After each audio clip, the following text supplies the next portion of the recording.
What's up mga choy? Once again, this is me Alex of JT Rebuilder and Automotive Parts Trading. So we have a unit mga choy to be released today, bound to Pampanga. Okay, this is via Tugo Shipping mga choy, and it will depart from Cebu Port this evening at around 10 PM mga choy. And then by tomorrow early morning, yung unit na to mga choy, it's already been there at Pier 4 North Harbor, Manila. Okay, what's up? If you wish to order this kind of unit, no, don't forget to dial this number below, 0942-361 and 6166. Okay, tara na, puntahan natin yung unit dito, kung ano po nandito. Tara, bye-bye! Alright, andito po yung unit natin, bound to Pampanga, Cebu via Cebu to Manila. Okay, the owner of this unit is already waiting there at Pier 4 North Harbor, Manila mga choy.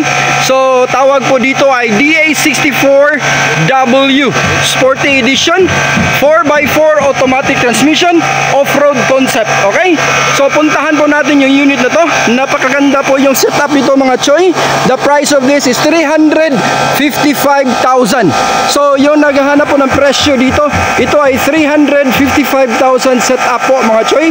So if you wish to order, contact the number there on the screen. Alright, this is DA64W, 3 layers headlight po yan. Very rare lang po kanya mga ganyan mga setup, no, naka 3 layers headlight po mga choy. Tapos pinalagyan po ng mga ari ng ball bars po dito. Okay, tingnan po natin dito sa giliran po para makita po ninyo yung ball bars po natin. Alright, yan po siya mga choy. Tapos yung gulong po niya is naka off-road po siya.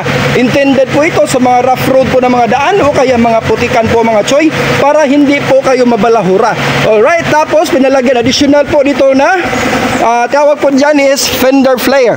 Yan po ay fender flare, tawag po dyan sa, aside from decoration po, protect po yan sa mga putik-putik na tatalsik po sa body. Alright, tapos yung unit dito, pinaglagyan din ito ng tawag dyan is stepboard, side stepboard po, left and right po yan. Okay, so dito po sa kabila tayo. O yan po, magkabilaan po yan kasi hindi naman pwede yung sa kabila lang eh. Alright, so dito may ilaw din tong tawag dito is side mirror with signal light po siya. So magkabilaan po siya, yun po siya sa gilid po. Okay, so dual power sliding door po yan. Hindi na lang natin ipakita yung dual sliding kasi yung video natin will take so long. So this is a very short video kasi papunta na po to sa Manila po. Okay, ito naman yung likuran natin. Kung kita mo dito, alright, pinalagyan din ito yan ng bull bars po.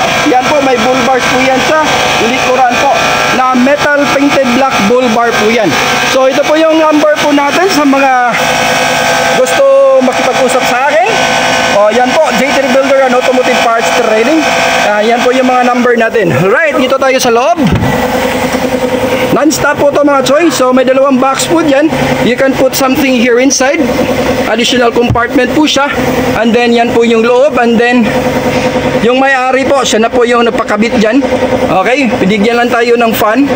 Pinadala dito sa atin, din tayo nagkabit dyan. Alright, dito sa loob. Okay, hinihingal ako Okay, dito po tayo. Yan po yung upuan po na napili po ating customer po. This is color gray and black combination po siya. Captain seat po. Okay, yan po. Kapag DA64W, may ganyan po yan na tawag yan, stepboard. Plastic stepboard po siya. Okay, this is dual power sliding door mga choy. So, ito naman yung yung parang lalagyan ng baso po dito. So, this is can be fold or can be do it that way.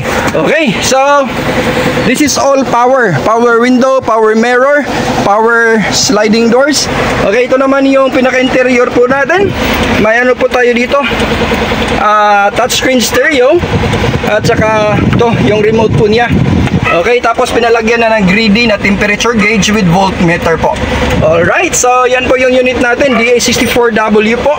And then may po dito, touchscreen dashcam. You can see your when you do the backing, makita po yung sa likuran natin. Okay, so much better you put an SD card here para may record po yung travel po ninyo. So ito po yung unit natin. Once again, this is bound to Pampanga. So once again, if you wish to order this type of unit, the DA64W Sporty Off-Road Concept mga choy, with bull bars, this is a fully loaded setup, no? Actually, yung may-ari, hindi niya pinalagyan ng Hindi pinalagyan ng roof rack kasi may roof rack siya sa bahay doon sa kanila. Nagpagawa po siya, customize po. Okay? So, once again, don't forget to like and subscribe.